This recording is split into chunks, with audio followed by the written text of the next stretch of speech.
Toshkentda kuchli shamol natijasida daraxtlar avtomashinalarning ustiga qulab tushmoqda.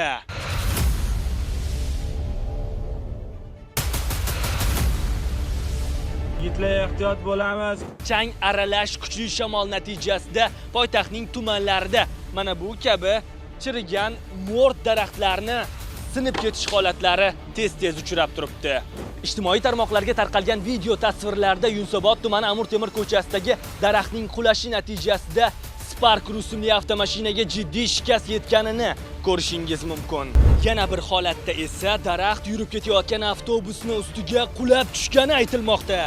Avtobus dabdala bo'libdi. Yomon tushib keladi. Shifokorlar bergan ma'lumotlarga ko'ra, shu kuni daraxt bosib qolishi natijasida Toshkent shahrida bir nafar fuqaro vafot etgan. Navbatchiligimiz davomida shamol natijasida daraxt bosib qolgan 2 bemor olib kelindi. Ulardan biri og'ir ahvolda olib kelingan va shifoxona qabulxonasida vafot etdi. Ikkinchi bemorimizni og'ir bosh miya jarohati, uzoq muddatli jarrohlik amaliyoti o'tkazildi. Bemorning hayoti uchun zarur bo'lgan barcha choralar ko'rib chiqildi.